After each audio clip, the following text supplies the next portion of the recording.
Namaste friends, I am starting the saga of Bengaluru stories with some mysterious tales associated with one of the oldest extensions of Bengaluru. You know that COVID-19 has played a havoc on the life of mankind, yet it has made a positive influence on the attitude of the people towards their life. It is true with most of the pandemics. About 130 years back, a deadly plague took a heavy toll of the population in Bengaluru. Still, it was a blessing in disguise for the development of the city. But you know why? Well, to prevent the spread of the deadly disease, the Mysore government decongested the whole town by shifting the people from infected places to some far-off places which were rich in vegetation, fresh air, and of course, clean water. Such an extension farm toward the north of the old town was Malleshwaram, named after a deity.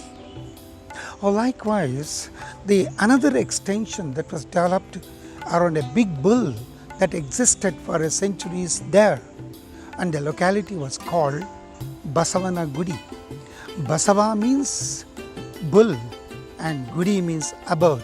So this is the abode of a bull. But what was the quality of the planning that went into shaping these residential areas? Well friends, I want to show you something very interesting.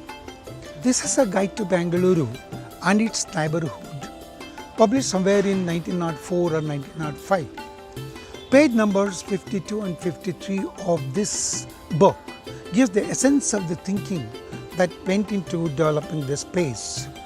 At that time, Standish Lee was a superintending engineer of sanitary works. He submits a report or a memorandum with the details of the planning made to Mr. V.P. Madhavrao, a plague commissioner.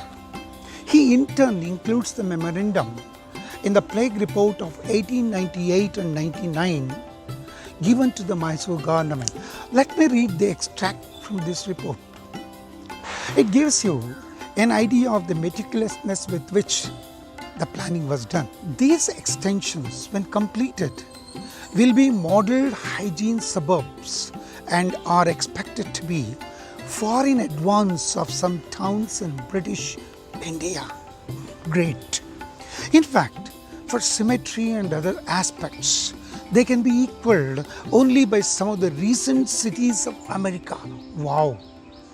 Further, the report says a deluge of 6 inches of rainfall per hour, listen to me, would not leave a vestige of standing water in any of the housing sites. Wow! What was a great planning that was done by these people.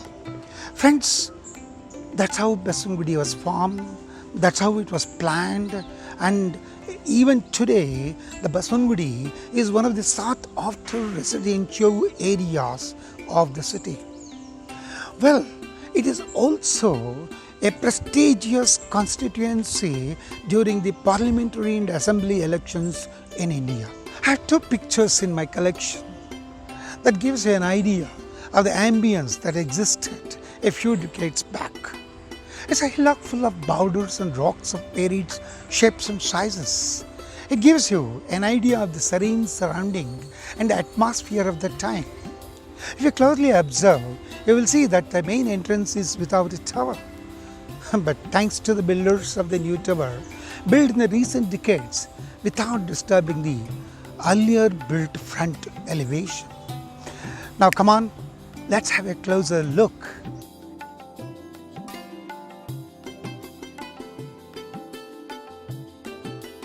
Now look at the gap between the old one and the new structure.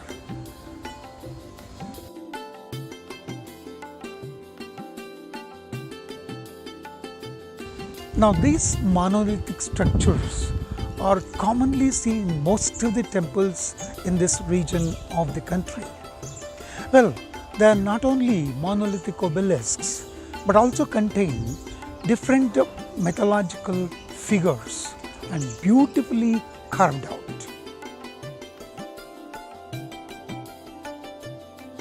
Here is Dodda Basavanna, or the big bull I was referring to, my friends.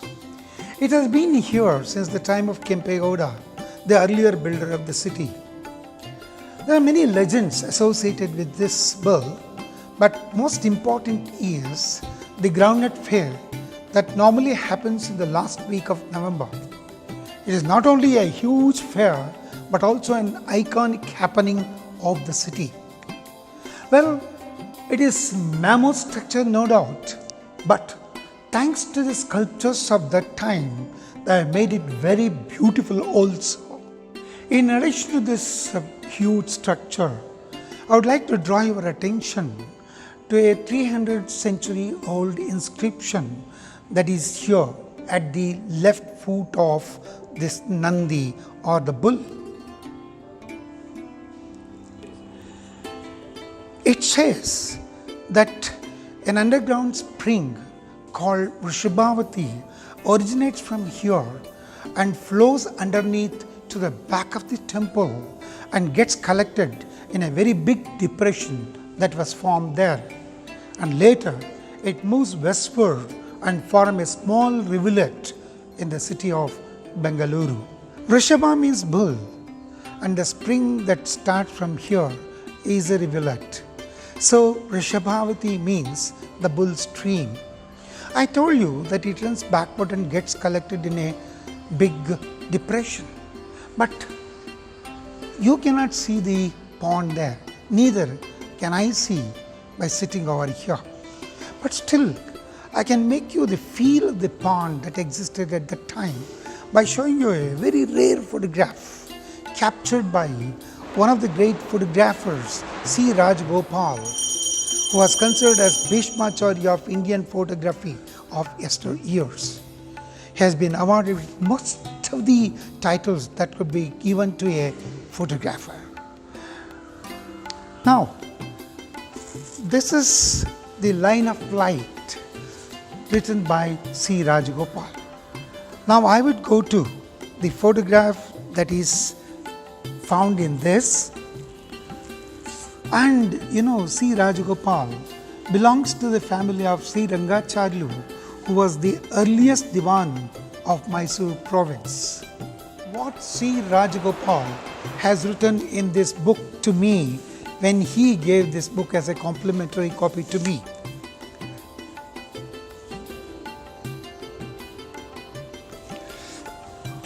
To Sri Suresh Muna, from his great fan and admirer, C. Rajagopal, 13/10/2003. But here is another photograph taken by Mr. G. Thomas, a contemporary of C. Rajagopal. But of course, the picture is taken from different angle. This is landscape in which you find this photo. Now, here is the picture from different angle of the same pond.